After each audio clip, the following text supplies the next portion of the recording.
ॐ आनन्दमये चैतन्यमये सत्यमये परमे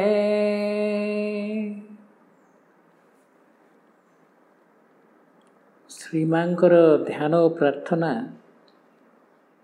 अति अमूल्य ग्रंथ। इतिरे माँ परम प्रभु जुगावतार श्री अरविंदंकर केवल परिचय देना एवं समग्र मानव जाति केमती तांका उपस्थिति द्वारा उपकृत हब एवं पृथ्वी केमतिका रूपांतरित हब, पृथ्वीस्थ समस्त देहधारी सत्ता समस्त केमती दिव्य जीवन लाभ करेंगे, आउ मनुष्य समाजर मन प्राण शरीर रूपांतर केमती हब, यही विषय होचे ध्यान प्रार्थनार विषय। आमे श्री अरविंद को ध्यान करी, श्री अरविंद को प्रार्थना करी, श्री अरविंद आड़ को उन्मोचित हुए श्री अरविंद पाखे समर्पित हुए आमे केमती ए पृथ्वीटा को स्वर्गरे परिणत करिबा एवं मनुष्य केमती देवतार परिणत हो पार, अतिमानव परिणत हो पार, तार साधना मार्ग होचे, साधना शास्त्र होचे ध्यान और प्रार्थना। ये ध्यान प्रार्थनार प्रथम प्रार्थना रे माँ जो लक्ष्य स्थिर करथिले जे मु होई जीवी तू, मोर जो बाह्य चेतनार मु अच्छी, जो अपरा प्रकृतिर चेतनार अच्छी, जो खंडित चेतनार सीमित चेतनार अज्ञ चेतनार अच्छी, प्रत्येक व्यक्ति अच्छे से केमतिका तार आत्मा मध्य जो दिव्य चेतना अच्छी ता सहित केमती युक्त हब एवं सर्वांतकरण मन प्राण शरीर रे से दिव्यत्व को प्रकाश करिव। ये हूँ श्रीमा श्रीमंकर नूतन रूपांतर धारा।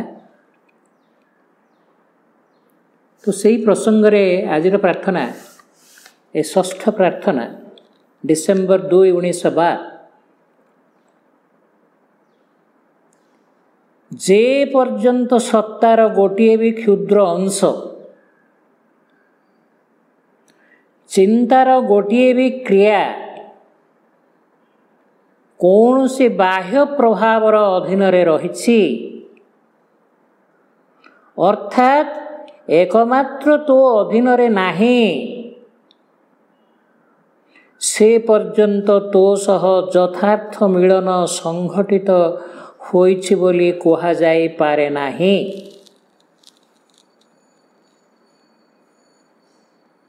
ये होचे पूर्णांग समर्पण द्वारा ही पूर्णांग एकात्मता संभव। जदि आम सत्तार कौन सी गोटे अंश भगवान का प्रभावर अधीन नाही बा ताठु विच्युत बा ताठु परान्मुख, से सत्ताटे आमको तल को टाणिया जो अपरा प्रकृति अदिव्य सत्ता आसुरी सत्ता माने सबू टाकी बसिचंती आमर आम सत्तार शतकड़ा 99 भाग को से शासन करुचंती, आमको अधीनस्थ कर रही, से माने पुनर्बार से छिद्र देकरी से बाट देकरी आम भीतर पुणी पशि आसबे। तांको काम होचे से आमको तल को टाणिबा, आम गोड़ को तल को टाणिबा, आमको ग्रास करी जीवा, आमको सर्वदा पराधीन कर रखिबा, आमको अत्याचार करिबा, आमर सकल अंग को विकृत करिबा, ये होचे तांकर कार्य। तेणु आमे जेमती से शक्तिर अनुप्रवेश को सुजोग दबाने से कि गोटे पूर्णांग समर्पणर आवश्यकता रही, एवं सेटा जेपर्यंत न होइछे कौन सी कथाटा स्थायी नुह, कौन सी कथाटा सुनिश्चित नुह, प्रत्येक मुहूर्त रे आमर पदस्खलन हबार संभावना अच्छे।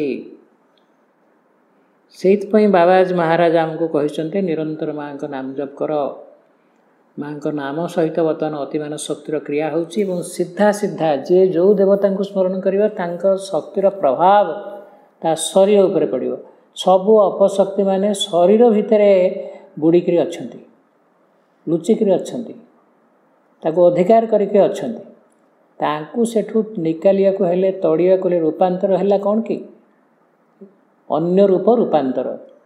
ଏଇ ଯେଉଁ ଆମର ବିକୃତ ରୂପ, ଏଇ ଯେଉଁ ଆମର ପତିତ ରୂପ, ଏଇରୁ ଆମର ବିକଳାଙ୍ଗ ଏବଂ ମାନୁଷୀ ଆଉ ଅହଂପ୍ରବଣ ଏଇ ଯେଉଁ ରୂପଟା ଜାଗାରେ ଆମର ଯେଉଁ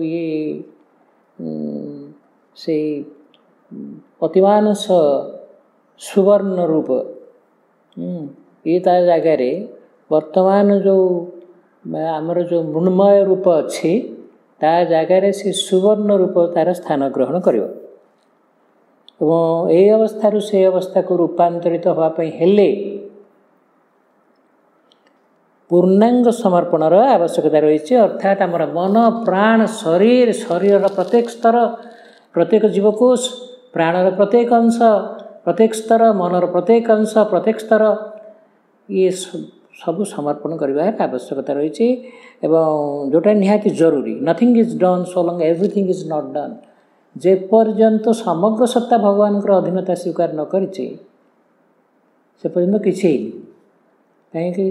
କୌଣସି ଗୋଟେ ଜାଗାରେ ଯଦି ଆମେ ଅଧିକ ଶକ୍ତିକୁ କାର୍ଯ୍ୟ କରିବା ପାଇଁ ସୁଯୋଗ ଦେଲୁ ତାହେଲେ ସେ ରାହୁଗ୍ରାସ ଭଳି ଆମର ସମଗ୍ର ସତ୍ତାକୁ ସେ ଅଧିକାର କରିବ। ତଥାପି ସେହି ବିଶୃଙ୍ଖଳ ଓ ଜ୍ୟୋତିହୀନ ଭୟଙ୍କର ମିଶ୍ରିତ ଅବସ୍ଥା ରହିଛି। ପୂର୍ବରୁ ମା ତାଙ୍କର 25 ବର୍ଷ ବୟସରେ ସେ ଭଗବାନଙ୍କ ସହିତ ଏକାତ୍ମତା ଲାଭ କରିସାରିଛନ୍ତି ଏବଂ ପ୍ରତ୍ୟେକଟି ଧ୍ୟାନ ପ୍ରାର୍ଥନା ହେଉଛି ଭଗବାନଙ୍କ ସହିତ, ଶ୍ରୀ ଅରବିନ୍ଦଙ୍କ ସହିତ ତାଙ୍କର କଥୋପକଥନ। ଅର୍ଥାତ୍ ତାଙ୍କ ଅନ୍ତରାତ୍ମାରେ ସତ୍ତାର ଗୋଟିଏ କେନ୍ଦ୍ରୀୟ ଭୂମିରେ ସେ ଭଗବାନଙ୍କ ସହିତ ଯୁକ୍ତ ହୋଇକରି ଅଛନ୍ତି। ନିଜେ ସେ ଭଗବତୀ କିନ୍ତୁ ଅବତାର ହୋଇକରି ଆସିଛନ୍ତି। ଯେତେବେଳେ ପୃଥିବୀ ପୃଷ୍ଠକୁ ଯେକୌଣସି ସତ୍ତା ଅବତରଣ କଲେ ଏଠିକାର ଯେଉଁ ଅନ୍ଧକାର ରହିଛି, ଏଠିକାର ଯେଉଁ ମିଥ୍ୟା ରହିଛି, ତା ଦ୍ୱାରା ଆକ୍ରାନ୍ତ ହୁଅନ୍ତି। ଅବତାର ସଚେତନ, ଆମେ କିନ୍ତୁ ସଚେତନ ନୁହଁ, କିନ୍ତୁ ଆମ ଭିତରେ ମଧ୍ୟ ସେ ଦିବ୍ୟ ଉପସ୍ଥିତି ଅଛି। ତ ଯେହେତୁ ଆମ ସତ୍ତାର, ଆମ ମନ, ପ୍ରାଣ, ଶରୀରର ବହୁଳାଂଶ ଏ ଅଦିବ ଶକ୍ତିର ଅଧୀନତାରେ ଅଛି, ତେଣୁ ତାହା ବିଶୃଙ୍ଖଳ ଓ ଜ୍ୟୋତିହୀନ ଭୟଙ୍କର ମିଶ୍ରିତ ଅବସ୍ଥା। ଆମର ଜରା, ରୋଗ, ମୃତ୍ୟୁର କାରଣ ହେଉଛି ଯେ ସେଇଠି ଆମ ମନ, ପ୍ରାଣ, ଶରୀରରେ ଯେଉଁ ଅପରା ପ୍ରକୃତିର କ୍ରିୟା ଚାଲିଛି ତାହା ବିଶୃଙ୍ଖଳ। ସେଠି କୌଣସି ଶୃଙ୍ଖଳା ନାହିଁ। ତାହା ଜ୍ୟୋତିହୀନ। ଯେଉଁଟା ଦିବ୍ୟ ଶକ୍ତି ବା ଦିବ୍ୟ ସତ୍ତାର ଉପସ୍ଥିତି ଅଛି ତାହା ଜ୍ୟୋତିର୍ମୟ। ଏହି ସ୍ଥୂଳ ଆଲୋକ ନୁହଁ, ସେଟା ଗୋଟେ ଅନ୍ତର୍ଜ୍ୟୋତି, ଯାହା ଜ୍ଞାନମୟ, ଉଚ୍ଚତର ପ୍ରାଣ, ଉଚ୍ଚତର ଜୀବନ, ଉଚ୍ଚତର ପ୍ରେମ, ଉଚ୍ଚତର ଜ୍ଞାନ, ଉଚ୍ଚତର ସଦ୍ବସ୍ତୁ ଦ୍ୱାରା ତାହା ପରିପୂର୍ଣ୍ଣ। ତେଣୁ ଯେପର୍ଯ୍ୟନ୍ତ ସେ ଦିବ୍ୟ ଜିନିଷର ଆମେ ତା ବଳ ଭିତରେ ଆମେ ପ୍ରବେଶ ନ କରିଛୁ ସେ ପର୍ଯ୍ୟନ୍ତ ସବୁ କଥା ବିଶୃଙ୍ଖଳ ଓ ଜ୍ୟୋତିହୀନ ଭୟଙ୍କର ମିଶ୍ରିତ ଅବସ୍ଥା ରହିଛି। ଏଇଟା ଆମ ସମସ୍ତଙ୍କର ବେଶୀ ଭାବରେ ରହିଛି। ସେଇଥିପାଇଁ ଆମେ ଜରା, ରୋଗ, ମୃତ୍ୟୁ କବଳିତ ହୋଇକି ଅଛି। କାରଣ ସେହି କ୍ଷୁଦ୍ର ଅଂଶଟି ଯେଉଁଟା ଭଗବାନ ପାଖରେ ସମର୍ପିତ ହେଇନି, ତାଙ୍କର ପ୍ରଭାବ ଅଧୀନତାକୁ ସ୍ୱୀକାର କରିନି। କାରଣ ସେହି କ୍ଷୁଦ୍ର ଅଂଶଟି, ଚିନ୍ତାର ସେହି କ୍ରିୟାଟି ଗୋଟିଏ ଜଗତ, ବିଶୃଙ୍ଖଳା ଓ ଅନ୍ଧକାରର ଜଗତ। ଯେପରି ସମଗ୍ର ପୃଥିବୀ ଏହି ଭୌତିକ ଜଗତ ମଧ୍ୟରେ ଓ ଯେପରି ଭୌତିକ ଜଗତ ସମଗ୍ର ବିଶ୍ୱ ମଧ୍ୟରେ।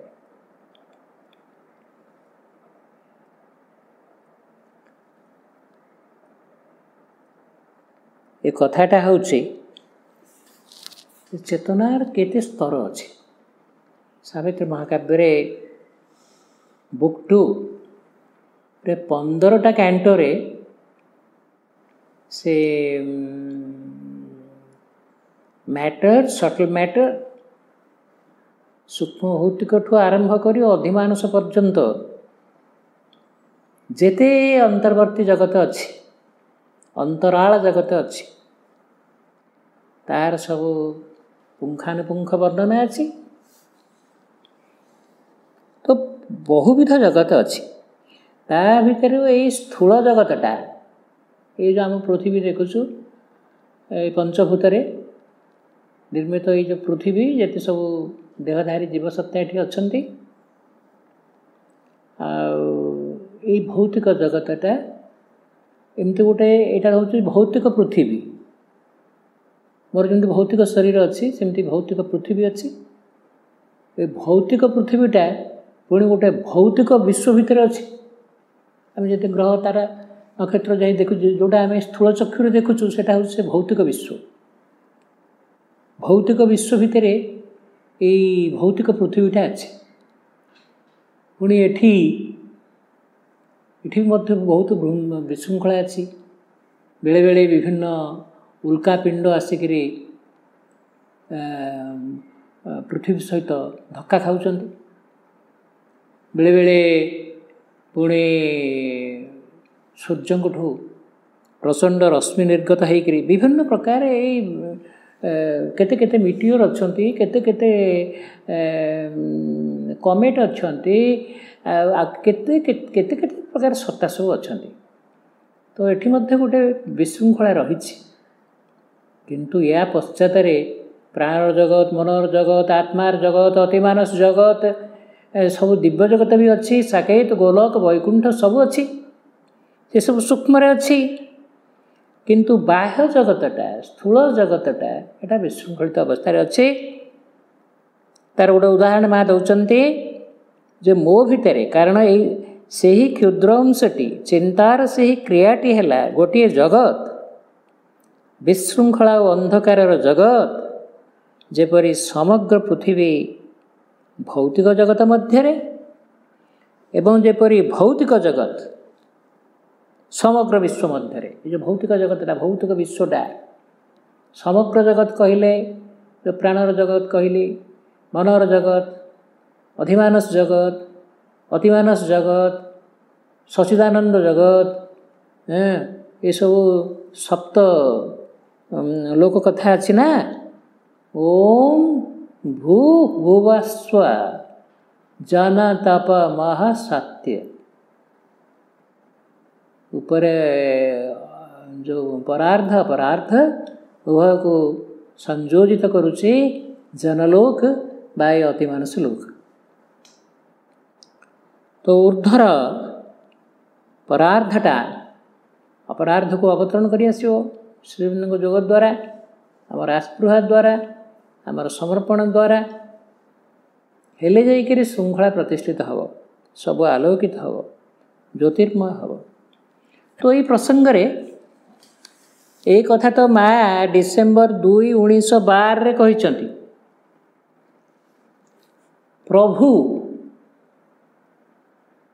जहाँ को ये प्रार्थना करिसेंती माँ परम प्रभु श्री अरविंद सी तांकर क्षुद्र पुस्तिका जो थे माँ को परिचय से दौरान माँ बही तार प्रथम अध्याय ये कथा को वर्णना करिसेंती जे जोटा माँ प्रथम धाड़ी जो कथा कहते जे पर्यंत सत्तार गोटे भी क्षुद्र अंश चिंतार गोटे भी क्रिया कौन से बाह्य प्रभाव अधीन रही अर्थात एकमात्र तो अधीन नहीं से पर्यंत तो सह यथार्थ मिलन संगठित होइछि कह जाई पारे नहीं। यथार्थ मिलन द्वारा ही आमे सर्वांतकरण अनुभव करिपारिबा जे जोटा ध्यान प्रार्थनार प्रथम धाड़ी थिला हे मंगलमय परम विधाता तुम्हें सकल वस्तुर जीवन ज्योति प्रेम। तो आमर सर्वांगरे से भगवानंकर दिव्य जीवन दिव्य ज्योति दिव्य प्रेम को अनुभव करने हेले सकल सत्ता आमर सकल चिंता आम आधारर सकल अंश भगवानंकर प्रभाव रे रहिबार चाहे। भगवान का प्रभाव रहिले अर्थात भगवान उपरे केन्द्रीभूत हेले भगवान पाखे समर्पित हेले भगवान आड़ को उन्मिलित होकर रहिले कथा संभव। तो यही कथाटा को प्रभु महाबहीर प्रथम अध्याय प्रांजल भाव में वर्णना करछन्ति। मु ताहाकु विषयर प्रासंगिकता को लेकर पाठ करुच्ची। समग्र सत्तार सकल अंश पूर्ण रूपे समर्पित होगा उचित। केवल चैत्य सत्ता उत्तर देले एवं ताहा संगे उच्चतर मन स्वीकार करिनेले बापरिक आंतर प्राण पर्यंत ग्रहण कले तथा देहर आंतरचेतना गोटाए प्रभावर स्पर्श लाभ कले भी यह यथेष्ट नुहे। जो मैंने साधना पथ को आसचंदी कौ ना कौ अंशरे से टिके माँकर करुणा माँकर उपस्थिति को स्पर्श तार स्पर्श पाइचंती बोली पथरे अच्छंती किंतु सेतिक आम संतुष्ट मु सब पाई जाइए सब मोर हो जाए मु बहुत बड़ साधक बहुत बड़ वक्ता बहुत बड़ से किछु नु सेतिक जदि जड़े आत्मसंतुष्ट होकर फुले रहा से बर से खसब आ उठिबार नहीं। कहीं ना ये प्रभु कहते सेटा यथेष्ट नुहे जदि है बहुत भल से मोर विश्वास को दृढ़ीभूत कला। आधार कौन अंश एपरिक अति स्थूल अंश भी जहाँ कुंठाग्रस्त व्यक्तिर सदाबले लोभ रही सब मोर व्यक्तिगत सुखभोग किसी रखी मोर जो अहंकार कामना वासना को लेकर मोर जीवन विषय निज विषय जो धारणा रही व्यक्ति किसी निज माड़ी बसा चाहे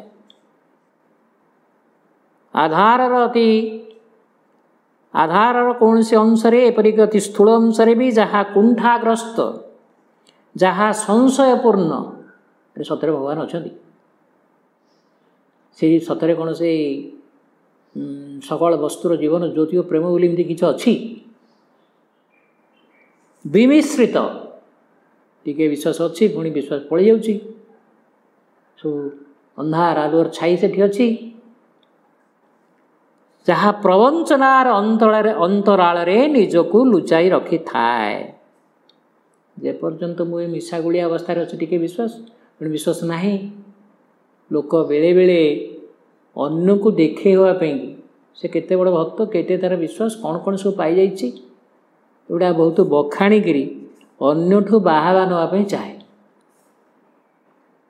तेणु प्रवंचनार अंतराल निजको लुचाई रखी थाए बा विद्रोह अथवा अस्वीकार करे। अरे एते दिन रास्ता आसिले कहीं कौटी कौ रूपांतर होटी कौन किसी तो होने आ तेणु ये मार्ग छाड़ देकर आउ कौटी गोटे क्या धरवा तेणु से विद्रोह करे कहीं सत्य को जीवन रे सत्य आचरण एवं सत्य को अनुभव करवा सत्य पर संग्राम करवा इतरे व्यक्तिर धैर्य रुहेनी से साहस कुलाएनी से पुणी साधारण लोक जो स्तर में अच्छी से द्वारा प्रभावित होकर पुणी सियाड़ को खसी जाए। आमर श्री अरविंद श्रीक्षेत्र में नियम अच्छी बाहर को जीवार बहुत कटकणा कहीं तुम्हें जेपर्यंत गोटे विकसित है तुम भर से दृढ़ता आसीनी तुम्हें टिके गले बाहर को बाहर साधारण समाज जो लोक कामना वासना प्रवण लोक काम क्रोध लोभ मद मात्सर्य सबू भरपूर होकर अच्छी एवं निम्न प्रकृतिर आकर्षण अच्छी तेणु ता द्वारा कबलित हो संभावना अच्छे जो मैंने बेसी माने एठिकार जो बाबाजी जो नियम श्रृंखला करछंती ताकू जो मैंने लंघन करी बारंबार घर को दौड़ती कौन फोन आसला दौड़िले कौटी भोजभात है दौड़िले तापर से अमुक हो बाहागर हो से मरीगला से अमुक हो समुक हो दौड़िले। अरे जो अवचेतनार गाड़िया भितर आसती जदि सियाड़ को बेसी से आईसिया बासना बेसी टाणिला जदि से बारंबार दौड़िलु पुणी सी तोते भिड़ी नब पूरा तोते हाथी को जमीका से कुंभीर गिड़ा सी पुणी गिड़ी नब जो बाप माँ जो अवचेतना को अतिक्रम कर जो लवण समुद्र को अतिक्रम कर तू चेतनार जो लवण समुद्र पर होची इखु समुद्र पर होची सुरा समुद्र पर होची क्षीर समुद्र पर दधि समुद्र पर होची घृत समुद्र पर होची अग्नि समुद्र आत्मा है से अग्नि स्वर्गाग्नि ये जो जीवन जो लक्ष्य पोषण करी ये सब प्रतीकात्मक भाव में समुद्र सब रही चेतनार ये सब समुद्र सप्त समुद्र तेणु आ तो मु लवण समुद्र ऊपर को उठा ना से लुणी माछ से आईसिया बासना सी मत पुणी टाणी नब जी मु बाहर को दौड़ी विभिन्न प्रकार मिथ्या कथा कही बाहर को दौड़ला माने पैसा दरकार माने असद उपाय को से अवलंबन कर मिछ सत कह ये भाव आश्रमटा हूँ गोटे टंका रोजगार करवा जगह पकेट्रे पैसा पशिला माने दौड़ला से जो लवण समुद्र से लुणी गाड़ी आड़े को दौड़ तो ये प्रभु ये बराबर सचेतन कर आरंभ आधार कौन से अंश एपरिक अति स्थूल अंश भी जहाँ कुंठाग्रस्त जहाँ संशयपूर्ण विमिश्रित बा जहाँ प्रवंचनार अंतराल निजक लुचाई रखि थाए बा विद्रोह अथवा अस्वीकार करि थाए से समस्त को निशेष समर्पण करने को हेब यही बाधा विघ्न समस्त अच्छी प्रत्येक भितर अच्छी तेणु बाबाजी कहते बराबर माँ का नाम जप कर आ भितर जो टिके उपस्थिति कौट अनुभव कर माँ जो माँ को डाकिले उपस्थिति निश्चित भाव में से माँ विराजमान हेबे माँ कहले किए ना आनंदमयी चैतन्यमयी सत्यमयी परमे जो टिके उपस्थिति निश्चित भाव में भितर टिके आनंद सृष्टि हे टिके आलोकर स्पर्श मिल एवं गोटे निज भितर गोटे निश्चयता बोध आसो हाँ भगवान अच्छा हाँ किसी गोटे शाश्वत जिनस अच्छी तो से उपस्थिति निकट में जो विरोधी तत्व को जे माँ मु तुमर तुम्हें मत निश्चय रक्षा कर एवं ये विरोधी तत्व ये विरोधी आकर्षण यहाँ को तुम चरण से स्वर्गाग्नि पाखे आहुति दौची समर्पण करुच्ची बारंबार ये मंद चिंता आसो बारंबार ताको समर्पण कर 1000 थर आसो 1001 थर ताको समर्पण कर तेणु ये हूँ गोटे भितर ये हूँ गोटे संग्राम यहाँ गोटे साइकोलॉजिकल वार गोटे मनस्तात्विक क्षेत्र में यह एक युद्ध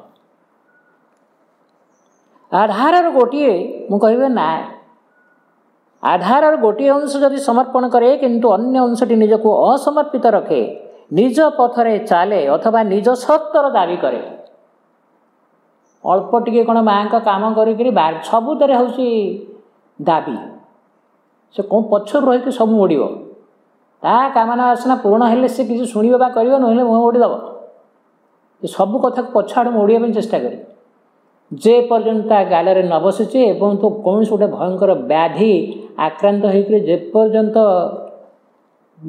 न खाई गोटे कचड़ा न खाई ये बदमाश तार जीव ना तेणु आधार गोटे अंश जब समर्पण करे किंतु अन्य अंशटी निज को असमर्पित रखे निज पथरे चले अथवा निज सत्तर दाबी करे तेबे एहीपरि जेते थर घटुथिबो बारंबार बेल घटिबो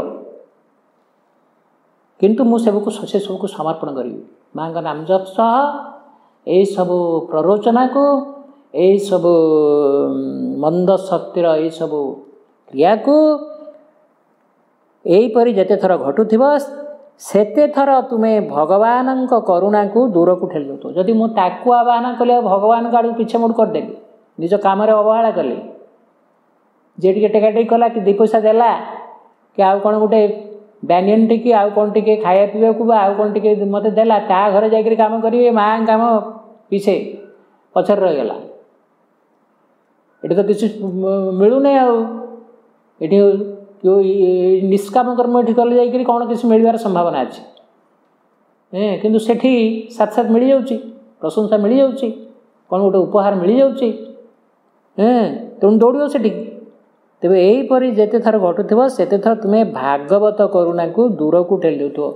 ଏଇ ଯେଉଁ ସୀମାଶ୍ରେଣୀଙ୍କ ଯୋଗ ଅତିମାନ ଯୋଗ ଏଥିରେ ମାଆଙ୍କର କରୁଣା ଛଡ଼ା ଆମର ତାକତ ନାହିଁ ଊର୍ଦ୍ଧ୍ୱକୁ ଆରୋହଣ କରିବାର।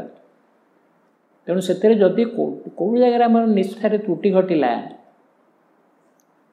ତେଣୁ ମୁଁ ନିଜେ ଏଇ ଭଗବତ କରୁଣାକୁ ଗୋଇଠା ମାରିଦେଲି। ତୁମର ଭକ୍ତି ତୁମର ଆତ୍ମସମର୍ପଣ ପଛରେ ଯଦି ତୁମର ବାସନା ଅହଙ୍ଗତ ଦାବୀ ଓ ତୁମର ପ୍ରାଣର ଜିଦ୍ ପ୍ରଚ୍ଛନ୍ନ ରୂପେ କାର୍ଯ୍ୟ କରେ। ଶ୍ରୀ ଅରବିନ୍ଦ ଏତେ ବଡ଼ ଜଣେ ସାଇକୋଲୋଜିଷ୍ଟ ସବୁ କଥାକୁ ସ୍କାନିଂ କରିକି କହୁଛନ୍ତି। ମୁଁ ଏମିତି ଭକ୍ତି କରୁଛି ଏମିତି ଫୁଲ ଦେଉଛି ଏମିତିକା କରୁଛି ତେଣୁ ଭଗବାନ ମୋର ଇଚ୍ଛାଟାକୁ ପୂରଣ କରିବେ ନା ଆଉ ମୋର ଯାହା କାମନା ବାସନା ଅଛି ତେଣୁ ମୋ ଭକ୍ତି ପଛରେ ବରାବର କାମନା ଲୁଚିକି ଥାଏ। ତୁମର ଭକ୍ତି ତୁମର ଆତ୍ମସମର୍ପଣ ତୁମ ଇଚ୍ଛା ଅନୁଯାୟୀ ଭଗବାନ କାମ କରିବେ ତୁମ ଇଚ୍ଛା ଗୁଡ଼ାକ ଆଗ ପୂରଣ କରିଦେବେ। ତୁମର ଭକ୍ତି ତୁମର ଆତ୍ମସମର୍ପଣ ପଛରେ ଯଦି ତୁମର ବାସନା ଅହଙ୍ଗତ ଦାବୀ ମୁଁ ମୋର ଭକ୍ତି ଦ୍ୱାରା ମୋର କ'ଣ ଟିକେ ଦେଇଯିବା କ'ଣ କରିଛି ସେଥିରେ ମୁଁ ଭଗବାନଙ୍କୁ ପୁରା ପୋଷିକି ରଖିଛି ନା ଆଉ ମୋ କଥା ସେ ଅଲବତ ମାନିବେ। ତୁମର ଅହଙ୍ଗତ ଦାବୀ ଓ ତୁମ ପ୍ରାଣର ଜିଦ୍ ପ୍ରଚ୍ଛନ୍ନ ରୂପେ କାର୍ଯ୍ୟ କରେ ଏବଂ ତୁମେ ଯଦି ଏସବୁକୁ ତୁମର ଯଥାର୍ଥ ଆସ୍ପୃହା ସ୍ଥାନରେ ରଖ। ଯଥାର୍ଥ ଆସ୍ପୃହା ହେଉଛି ମୁଁ ହେଇଯିବି ତୁ ଭଗବାନ ସହିତ ଏକାତ୍ମ ହେବି we are sons of God must be even as he ମୁଁ ଯଦି ମାଆଙ୍କର ସନ୍ତାନ ମୁଁ ତାଙ୍କର ଆଦର୍ଶ ଶିଶୁ ହେବି ତାଙ୍କ ଭଳି ହେବି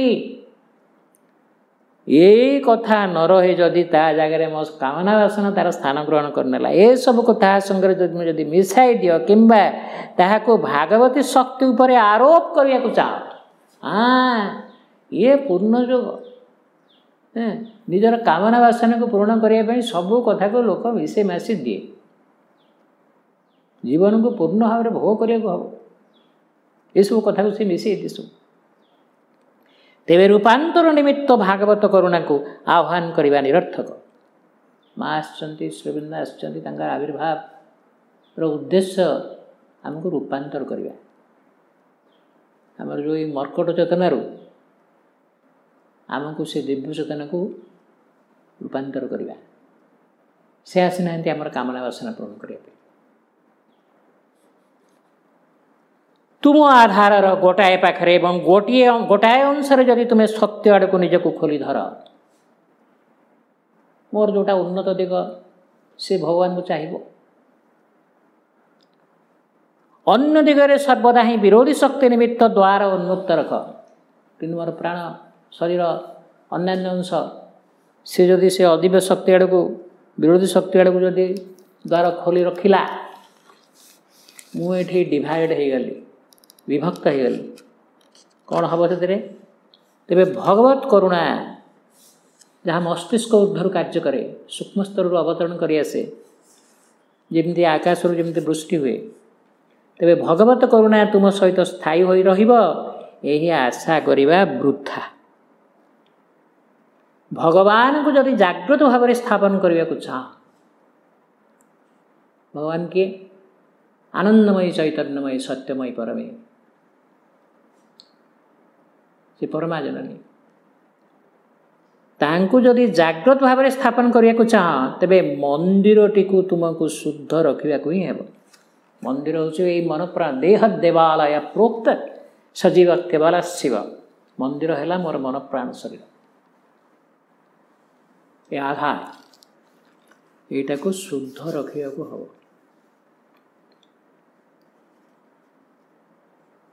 ଦିବ୍ୟ ଶକ୍ତି ଯେତେ ଥର ଉତ୍ତରି ଆସି ସତ୍ୟକୁ ତୁମ ସମ୍ମୁଖରେ ଆଣି ରଖନ୍ତି ସେତେ ଥର ତୁମେ ଯଦି ମୁଖ ଫେରାଇ ନିଅ ଓ ବହିଷ୍କୃତ ହୋଇଥିବା ମିଥ୍ୟାକୁ ପୁନର୍ବାର ଡାକି ଆଣ ତେବେ ଭଗବତ କରୁଣା ନିଷ୍ଫଳ ହେଲା ବୋଲି ତୁମେ ଦୋଷ ଦେଇପାରିବ ନାହିଁ। ଦୋଷ ଦେବ ତୁମ ନିଜ ସଂକଳ୍ପର ମିଥ୍ୟାଚାରକୁ ଓ ତୁମ ଆତ୍ମସମର୍ପଣର ଅସମ୍ପୂର୍ଣ୍ଣତାକୁ। ମୁଁ ସଂକଳ୍ପ କରିଥିଲି भगवान को प्राप्त हेबी मन प्राण शरीर भगवत प्राप्ति किंतु यहाँ को भूलीगली एवं मोर मन प्राण शरीर जो कामना वासना अच्छी तार परितृप्ति भगवान को ना नहीं जदि सेमती किसी कली दोषटा से ना आठ भगवान कौन दोष रहा दोष तो मोर एवं तुम आत्मसमर्पणर असंपूर्णता जहाँ पाइबी जहाँ लाभ करी भगवान को अर्पण करी ताहा न करी पुणी जदि माड़ी बसली बाट मारणा करदेली मु जो पोस्ट रे अच्छी कि पोस्ट रे थाए कि न थाए जहाँ आश्रम रहीकि बिक्री बटा करुँची जदि पकेट रे पुरई देली ताको आउ न देली नहीं कि मु जो पोस्ट रे अच्छी जदि मोर सेमती किसी मते किसी अधिकार मिली तो तार किसी अपव्यवहार कली माँ आनी अर्थ को मो निजर व्यक्तिगत काम लगेली किसी बाट मारणा कली ताहले भागवत करुणा निष्फल हो अपसरी जीव तो सत्य को जदि आह्वान कर भगवान हेले सत्य ओ आनंदमयी चैतन्यमयी सत्यमयी परमे हे मंगलमय परम विधाता तुम्हें सकल वस्तुर जीवन ज्योति को प्रेम ओम सत्यम ज्ञानम ज्योतिरविंद भगवान हेले सत्य परम सत्य अतिमान सत्य ओम सत्यम ज्ञानम आनंदरविंद भगवान ये हूँ भगवान का परिचय भगवान का संज्ञा तो सी हेले सत्य सत्य को जदि आह्वान कर अथच जदि तुम मध्य एपरी किछि थाए जहाँ असत्य को अज्ञान को अविद्या को वर्ण करे किंबा ए सब को निशेष बाहर करने अंततः अनिच्छुक हुए तेबे तुम मध्य शत्रुर आक्रमण पथ सबु समय खोला रह भागवत करुणा भी धीरे धीरे अपसरी जीव ये सब साधक जीवन में ये सब कथा घटे तेणु आरंभ प्रभु हुशियार कर तो यदि युवाक पालन करनी आउ को अन्य बाटर जीवु से भगवान किसी दोष ना सुतरां प्रथमे तुम मध्य मिथ्या और तमोग्रस्त भाव को खोजी बाहर कर तापर से सब को सर्वदा प्रत्याख्यान कर चल तेबे ही रूपांतर साधना निमंते तेबे ही रूपांतर साधन सकाशे भागवती शक्ति को यथार्थ आह्वान करिवार अधिकार तुम्हें पाइपर एपरी भाविब नहीं जे सत्य और मिथ्या एपरी भाविब नहीं जे सत्य एवं मिथ्या आलोक एवं अंधकार आत्मदान एवं स्वार्थपरता उभयों को भगवान निमित्त निवेदित मंदिर मध्य एक संगे बास करने को दिया जाए निवेदित मंदिर हूँ मोर मन प्राण शरीर एठी उभय को गोटे जगार रखी हम रूपांतर हेब सर्वांगीन से माँ प्रार्थना सुतरां जहाँ किसी ताहार प्रतिरोधी से सबुर सर्वांगीन परिहार ही प्रयोजन पूर्ण भाव परित्याग कर प्रत्याख्यान सर्वांगीन ए आस्पृहा सर्वांगीन ए समर्पण सर्वांगीन ए उन्मीलन सर्वांगीन एतरा 19-20 हेला हम नहीं भगवान जो विधान करिछंती बारंबार लोक ए फेल हम तथापि चेष्टा कर गोड़ खसब गोड़ भांग पुणी उठ एवं से गोटे निरापद निष्कंटक मार्ग हूँ जे माँ का नाम जप करिया एटा बाबाजी शिखई भगवान जो विधान करिछंती ताहा जदि तुम्हें पालन न कर एवं चाह जे भागवती शक्ति तुम सकाशे सबकिछि करदेबे बा करिया को बाध्य ए मिथ्या धारणा दूर कर व्हाइट रोजेस माँ कहते धर तू मोर भक्त आ भक्त मु जहाँ कही तू जदि से मानलु नहीं ताकू जदि पालन करू नहीं बुद्धं शरणं गच्छामि, संघं शरणं गच्छामि, धर्मं शरणं गच्छामि। जहाँ तांकर धर्म अर्थात तांकर विधान, तांकर वाणी, तांकर निर्देश सेटा को पालन करी ना। इे पदकटे पकईक बाहर को भक्त देखली, भक्त देखली भितर भितर सब चोरा कारबार कली। कौन है मुझे धोखा देली ना। तेणु भगवान जो विधान करिसेंती ताहा जदि तुम्हें पालन न कर एवं चाहो जे भागवती शक्ति तुम सकाशे सबकिछ करदेबा करिया बाध्य, ए मिथ्या धारणा दूर कर। तुम्हार समर्पण को सत्य एवं संपूर्ण कर, तेबे आउ सबकिछि तुम पई कर दिया जो। एइपई बारंबार माँ का नाम जप करने बाबाजी कहते सबू कथाटा मनुष्य स्तर में ठीक ठीक करवा संभव नुह। माँ को कृपा है तेणु मरेवा जहाँ हुए माँ का नाम को छाड़िए नहीं, माँ को प्रार्थना करवा छाड़िए नहीं, माँ को स्मरण करवा छाड़िए नहीं, लगी रही। भागवती शक्ति तुम्हें आत्मसमर्पण भी करदेवे। मिथ्या और तामसिक भाव दूर कर। भगवान चाहते भागवती शक्ति निकटरे तुम आत्मसमर्पण, किंतु से ताहा जोर करी आदाय करती नहीं। प्रति मुहूर्त तुम्हें स्वाधीन स्थायी रूपांतर जे पर्यंत न हो। स्थायी रूपांतर हेले सब तो सुवर्णमय हो। अरविल मातृमंदिर जमी सब बाहर पाखटारे जमी सब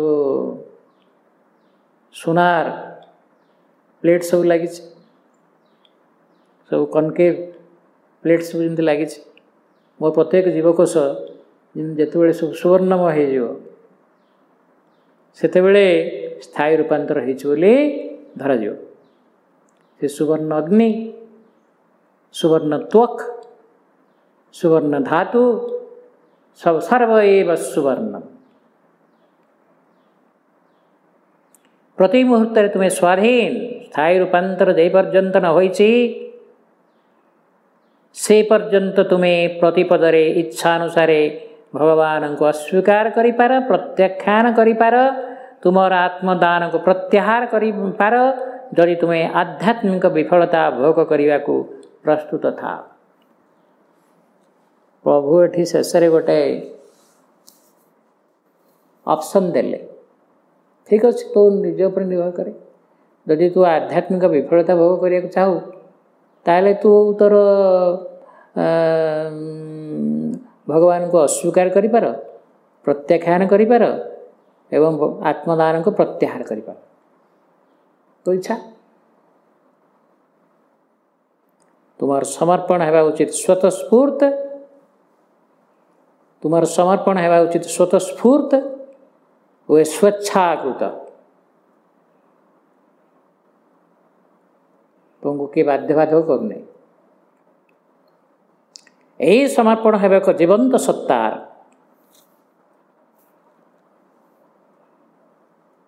जड़पुत्तलिका बा असहाय यंत्र नुह। तुम्हें आपे आपे चाही मुझे भगवान को चाहे जे होचंती मंगलमय परम विधाता आउ सकल वस्तुर जीवन ज्योति और प्रेम मु तांको सहित साक्षात करिया को चाहे, मु सेया होई जबा को चाहे। तो यहाँ मुझे स्वतःस्फूर्त भाव में चाहिए, स्वेच्छाकृत भाव में चाहिए एवं से अनुजाई समर्पण करी। यही समर्पण है एक जीवंत सत्तार जड़पुत्तलिका बा असहाय यंत्र नुहे। तामसिक निश्चेष्टता को अधिकांश समय यथार्थ समर्पण बोली भूल धारणा कराए, किंतु तामसिक निश्चेष्टतार किसी करनी मादल बस कह सब भगवान कर दियंतु, तो पार्टी आणिकी पूरे दिंतु। कि तामसिक निश्चेष्टतार कौन से यथार्थ व शक्तिशाली वस्तुर उद्भव हुए ना।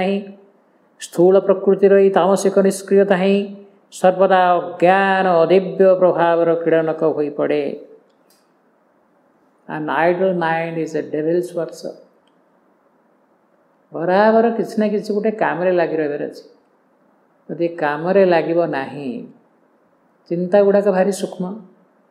କାମନା ବାସନା ଗୁଡ଼ାକ ଭାରି ସୂକ୍ଷ୍ମ। ହଁ, ଯେମିତି ସବୁ ଚଢ଼େଇ ଉଡ଼ିକିରି ଆସିକିରି ବସୁଛନ୍ତି ଡାଳ ଉପରେ, ସିଏ ସବୁ ସୂକ୍ଷ୍ମରେ ଉଡ଼ି ଆସିକିରି ତୁମ ଭିତରେ ସବୁ ବସା ବାନ୍ଧି।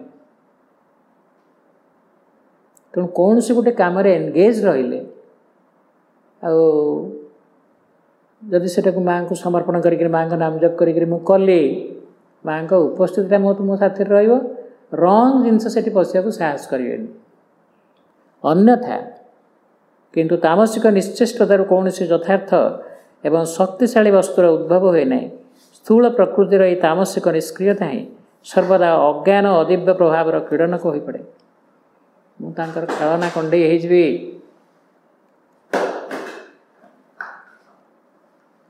ଭାଗବତୀ ଶକ୍ତି ଯେଉଁଥିରେ କାର୍ଯ୍ୟ କରିପାରନ୍ତି ସେଥିପାଇଁ ଆବଶ୍ୟକ ସାନନ୍ଦ ସମର୍ଥ ସହଯୋଗୀ ଆତ୍ମସମର୍ପଣ।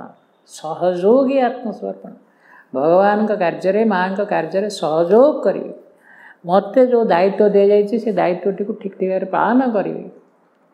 ସବୁ କାର୍ଯ୍ୟ ତ ମାଆ କରୁଛନ୍ତି ସୂକ୍ଷ୍ମରେ, କିନ୍ତୁ ମୁଁ ତାଙ୍କର ଯନ୍ତ୍ର ହେଇ ଯେପର୍ଯ୍ୟନ୍ତ ମୋ ଭିତରେ ପାର୍ଥକ୍ୟ ବୋଧ ଅଛି ତାଙ୍କ ସକାଶେ ସେ କାମଟା କରିବି। ସତ୍ୟ ଜ୍ଞାନଦୀପ୍ତ ଶିଷ୍ୟର ଆନୁଗତ୍ୟ।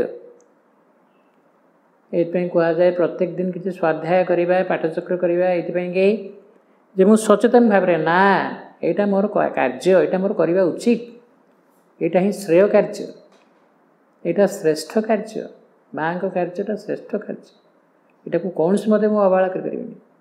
ମୋ ଆଦର୍ଶ ବିଷୟରେ ଯେତିକି ସଚେତନ ହେବି, ଜୀବନର ଲକ୍ଷ୍ୟ ବିଷୟରେ ଯେତିକି ସଚେତନ ହେବି, ଆଉ ଭୁଲ କରିବାର ସୁଯୋଗ ରହିବନି। ତେଣୁ ଲକ୍ଷ୍ୟ ବିଷୟରେ ସଚେତନ ହେବା ପାଇଁକି ପାଠଚକ୍ର କରିବା ନିହାତି ଆବଶ୍ୟକ। ସ୍ୱାଧ୍ୟାୟ କରିବା, ମାଆଙ୍କ ପୁସ୍ତକ ପ୍ରତ୍ୟେକ ଦିନ କିଛି ସମୟ ପଢ଼ିବା ନିହାତି ଆବଶ୍ୟକ। ଏବଂ ଭଗବାନଙ୍କର ଏକନିଷ୍ଠ ସେବକର ଆନୁଗତ୍ୟ। ଆଗରୁ ସବୁ ଧ୍ୟାନ ପ୍ରାର୍ଥନା ବହିରେ ପଢ଼ା ସରିଛି, ଆଲୋଚନା ସରିଛି। ଦାହନ ବା ଅଗ୍ନିସିଦ୍ଧି, ଦୀପନ ବା ଜ୍ୟୋତିସିଦ୍ଧି, ଦୁଇଟା ଦରକାର। ମୋ ଚେତନା ଆଲୋକିତ ହେବାର ଆବଶ୍ୟକତା ଅଛି, ଯେଉଁଟା ପାଠଚକ୍ର ଦ୍ୱାରା, ଧ୍ୟାନ ଦ୍ୱାରା, ମାଆଙ୍କୁ ସ୍ମରଣ କରିବା ଦ୍ୱାରା ଚେତନାରେ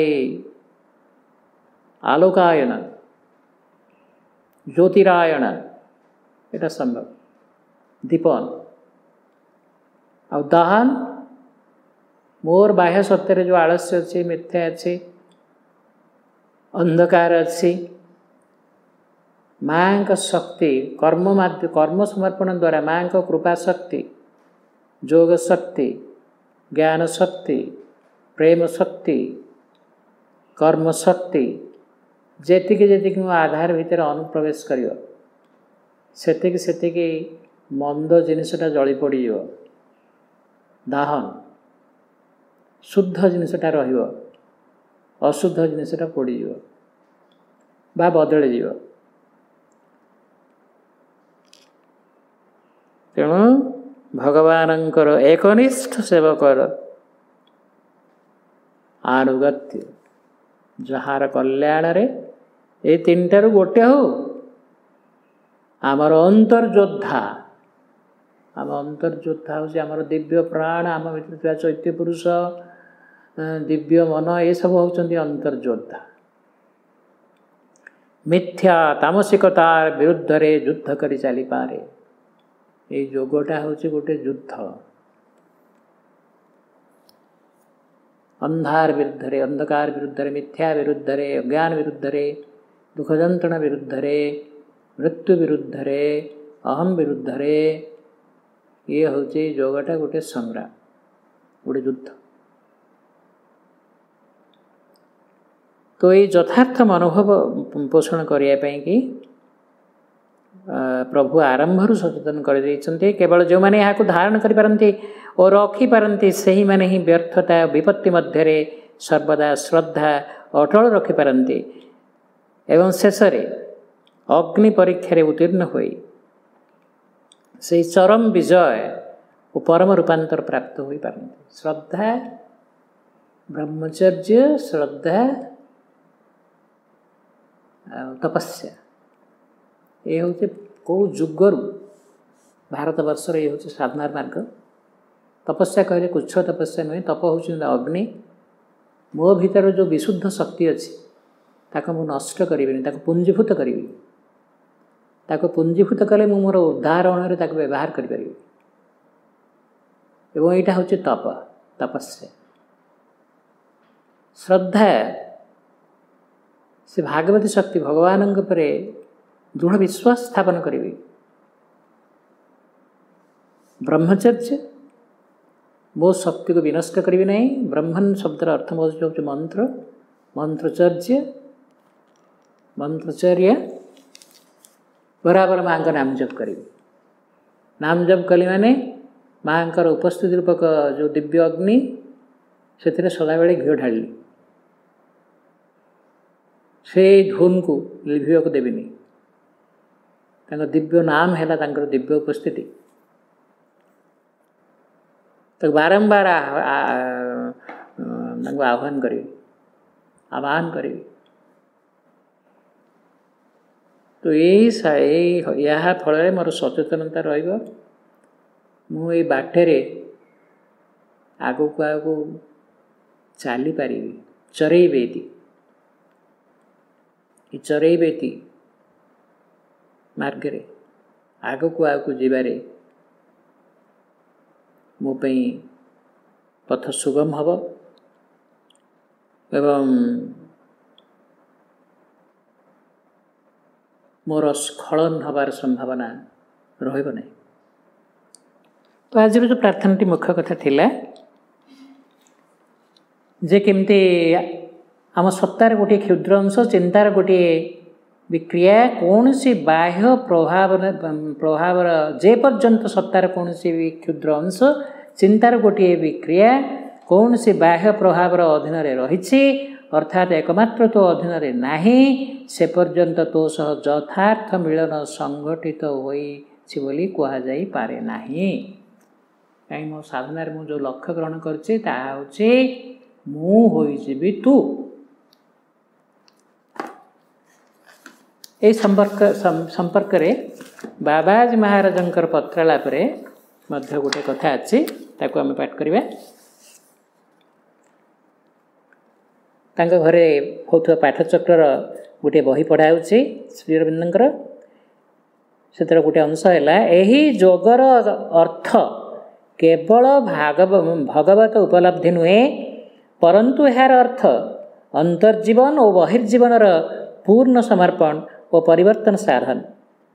ଯେତେଦିନ ପର୍ଯ୍ୟନ୍ତ ଏହା ଦିବ୍ୟ ଚେତନାର ପ୍ରକାଶ ଓ ଦିବ୍ୟ କର୍ମର ଅଙ୍ଗୀଭୂତ ହେବା ପାଇଁ ଉପଯୁକ୍ତ ନ ହୋଇଛି, ସେ ପର୍ଯ୍ୟନ୍ତ ଆମକୁ ସମର୍ପଣ କରିବାକୁ ହେବ ଅନ୍ତର୍ଜୀବନ ଓ ବାହ୍ୟ ଜୀବନ। ତ ଏହା ସମ୍ପର୍କରେ ବାବାଜୀ ଗୋଟେ ଟିପ୍ପଣୀ ଦେଉଛନ୍ତି, କହୁଛନ୍ତି ଭିତର ଜୀବନ ଓ ବାହାର ଜୀବନର ପୂର୍ଣ୍ଣ ସମର୍ପଣର ଅର୍ଥ କ'ଣ? ସମ୍ପୂର୍ଣ୍ଣ ରୂପେ ସମର୍ପଣ କରିବାର ଅର୍ଥ ହେଲା, ପୁରାତନ ଯୁଗରେ ପୂର୍ଣ୍ଣ ସମର୍ପଣ କେହି କରିନଥିଲେ।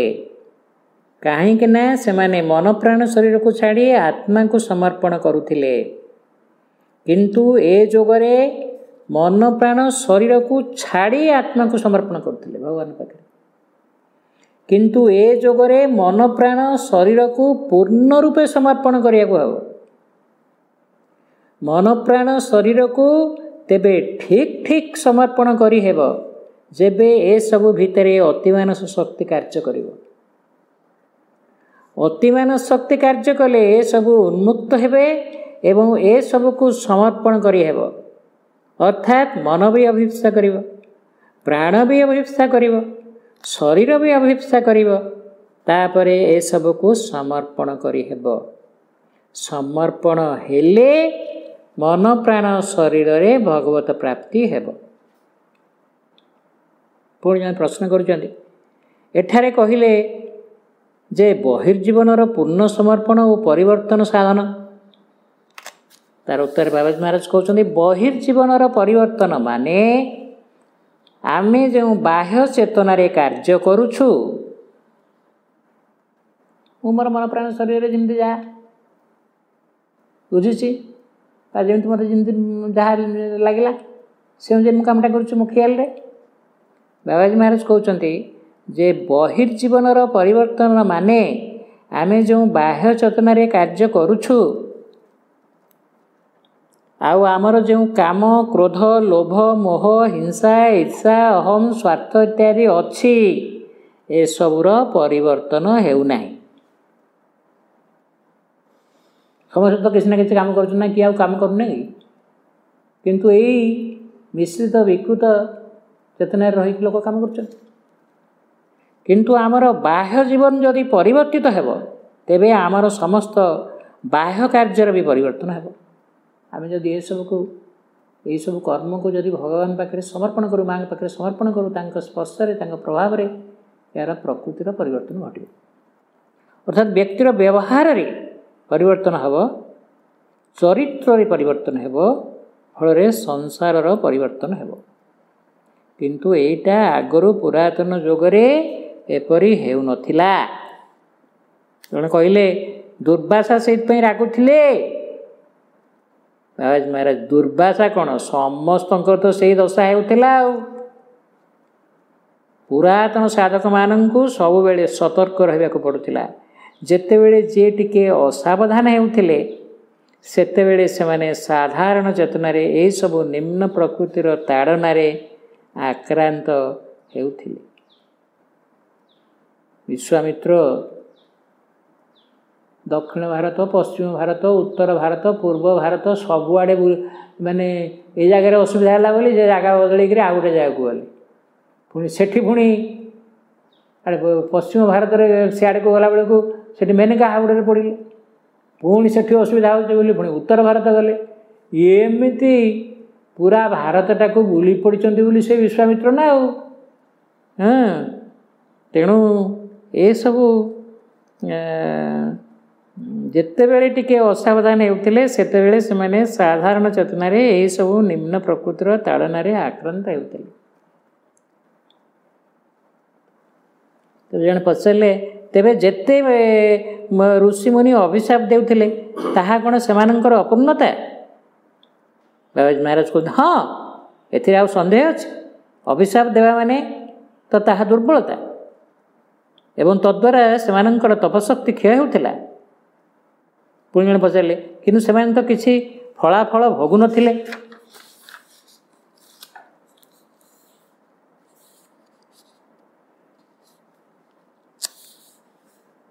ବାବାଜୀ ମହାରାଜ କହିଲେ, କିପରି ଜାଣିଲେ ସେମାନେ କିଛି ଫଳାଫଳ ଭୋଗୁନଥିଲେ? ପୁଣି ଜଣେ ପ୍ରଶ୍ନକର୍ତ୍ତା କହିଲେ, କାହିଁ କୌଣସି ଶାସ୍ତ୍ରରେ ତ ନାହିଁ। ବାବାଜୀ ମହାରାଜ କହୁଛନ୍ତି, ଶାସ୍ତ୍ରରେ ନାହିଁ କାହିଁକି, ରାମାୟଣରେ ସ୍ପଷ୍ଟ ଅଛି। ଋଷି ବିଶ୍ୱାମିତ୍ର ଯେତେବେଳେ ଯଜ୍ଞରକ୍ଷା ଲାଗି ଅସୁରମାନଙ୍କୁ ବଧ କରିବା ନିମନ୍ତେ ରାମଚନ୍ଦ୍ରଙ୍କୁ ଆଣିବାକୁ ଗଲେ ସେତେବେଳେ ସେ ଏକବାରେ ସ୍ପଷ୍ଟ କରି କହିଛନ୍ତି, ମୋର ତପଶକ୍ତି ବଳରେ ମୁଁ ଅସୁରମାନଙ୍କୁ ବିନାଶ କରିଦେଇପାରନ୍ତି, ମାତ୍ର ତଦ୍ୱାରା ମୋର ତପବଳ ନଷ୍ଟ ହୋଇଯିବ। ଆଉ ଅନ୍ୟାନ୍ୟ ଋଷିମାନେ ଯେଉଁମାନେ ଶାପ ଦେଉଥିଲେ ସେମାନେ ଏତେ କଷ୍ଟ ପାଉଥିଲେ କାହିଁକି, କାରଣ ସେମାନଙ୍କର ଶକ୍ତି ନଷ୍ଟ ହୋଇଯାଉଥିଲା।